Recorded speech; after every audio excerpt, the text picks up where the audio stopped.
नमस्कार दोस्तों, हमारी आज की कहानी। शादी के दूसरे दिन दूल्हे ने दुल्हन को क्यों थप्पड़ मारा। ससुराल वालों की सच्चाई जानकर दुल्हन दंग रह गई। रागिनी का विवाह अनिल से 2 साल पहले ही हुआ है। ससुराल में सास सुमित्रा जी, ससुर गुप्ता जी और देवर सुनील है। लेकिन जब से रागिनी अपने ससुराल आई, उसकी हैसियत किसी नौकरानी से कम नहीं। अनिल ने शादी इसलिए की ताकि घर के सारे काम करने के लिए मुफ्त की नौकरानी मिल जाए, और यह बात उसे शादी के दूसरे दिन ही पता चल गई थी। नई नई दुल्हन थी तो जाहिर सी बात है उसे घर का कोई सिस्टम पता नहीं। हमेशा से यही रिवाज देखती आई है कि शादी के बाद नई दुल्हन को रसोई की रस्म कराई जाती है। पर जब वह शादी के दूसरे दिन अपने कमरे में बैठी हुई थी और उसके पति ने आकर उसके गाल पर तमाचा खींचकर मारा था। अब क्या तेरे होते भी माँ को घर का सारा काम करना पड़ेगा, या कोई नौकर चाकर भेजे हैं तेरे चाचा चाची ने? और देखो तो कैसे महारानी की तरह बैठी हो, जा रसोई में जाकर खाना बना। रागिनी अपने पति के इस तरह के व्यवहार से हक्की बक्की रह गई। आंखों में आंसू लिए चुपचाप रसोई की तरफ चल दी और अपने आप ही सामान ढूंढकर खाना बनाया। आखिर दोस्त भी दे तो किसे, माता पिता तो थे नहीं, चाचा चाची ने पाला था।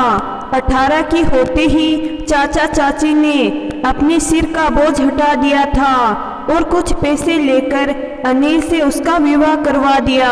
अब तो अक्सर ही ऐसा होने लगा था। छोटी छोटी बात पर अनिल रागिनी पर हाथ उठा देता। पहले तो फिर भी कमरे में हाथ उठाता था, पर आज तो वह इतना बेशर्म हो गया था कि सबके सामने ही उसने रागिनी पर हाथ उठा दिया। और सबसे बड़ी बात कि इतने मेहमान वहां मौजूद थे, किसी ने भी कुछ नहीं कहा। हुआ यूं कि घर पर आज सुनील की सगाई का प्रोग्राम था। रागिनी सुबह से भूखी प्यासी सारे प्रोग्राम की तैयारी की थी। सारा प्रोग्राम हो जाने के बाद जब सुमित्रा जी ने रागिनी को पानी लाने के लिए कहा, उसी समय गुप्ता जी ने रागिनी से मेहमानों के लिए चाय बनाने को कह दिया। सो रागिनी पहले चाय बनाने रसोई में चली गई। सास को पानी देने में देरी हो गई। बस इसी बात का उसकी सास ने बतंगड़ बना दिया और अनिल को रागिनी के खिलाफ भड़का दिया। अनिल इसी बात पर रागिनी पर चिल्ला पड़ा, माँ ने कितनी देर पहले तुम्हें पानी देने के लिए कहा था, तुम्हें सुना ही नहीं देता? जी वो पिताजी ने चाय के लिए कहा था तो मैं चाय बनाने चली गई थी। जबान लड़ाती हो मुझसे? अनिल ने आओ देखा ना ताओ रागिनी के गाल पर थप्पड़ खींच के लगा दिया। आज के बाद जबान लड़ाने से पहले सोच लेना, अनिल और मुझसे बुरा कोई नहीं होगा, और तुम इस घर की बहू हो, इसलिए चुप रहो और चुपचाप सुनो। सुमित्रा जी ने भी बहती नदी में हाथ साफ करते हुए कहा, मेरी तो किस्मत ही खराब है जो ऐसी लड़की पल्ले पड़ी है। और रागिनी तू यह मत सोचना कि मैं कमजोर हूँ, 2 बेटे हैं मेरे पास। जो तू इस तरह की हरकत करेगी वह तुझे छोड़ देंगे। अब यहाँ खड़ी खड़ी क्या मनुष्यत फैला रही है, जा काम कर अपना। आंखों में आंसू लिए चुपचाप अपने कामों में लग गई। आज पूरी रात उसे नींद नहीं आई। रात के अंधेरे में रागिनी की सिसकियां हर किसी को सुनाई दे रही थी, पर कोई कहने सुनने वाला नहीं था।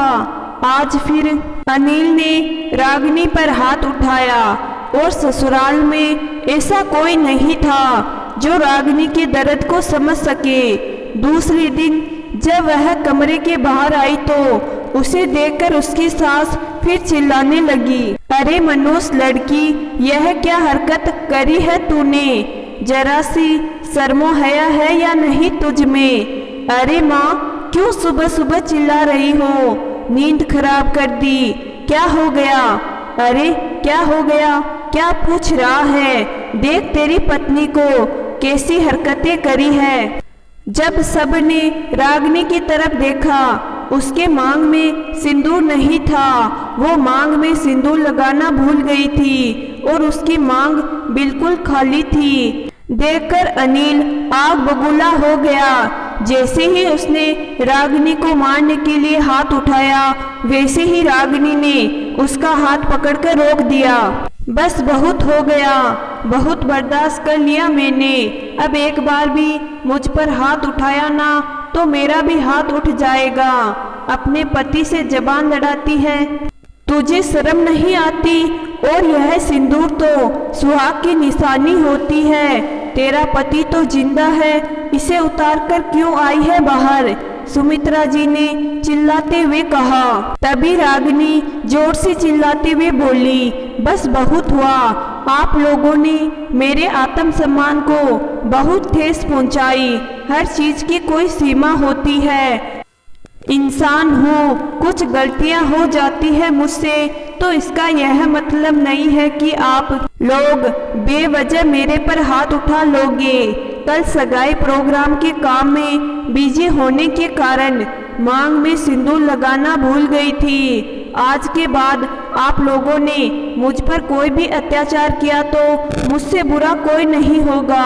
आप लोग अपने बेटे को समझाइए, वरना एक बार पुलिस कंप्लेंट कर दी तो आप लोग समाज में कहीं मुंह दिखाने लायक नहीं रहेंगे। ससुराल वाले सभी एक दूसरे की शक्ल देखने लगे।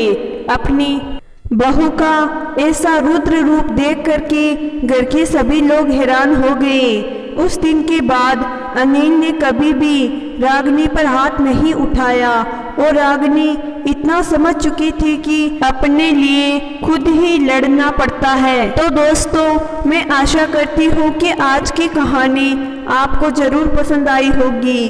कहानी पसंद आई है तो कहानी को लाइक और चैनल को जरूर सब्सक्राइब करिएगा। धन्यवाद।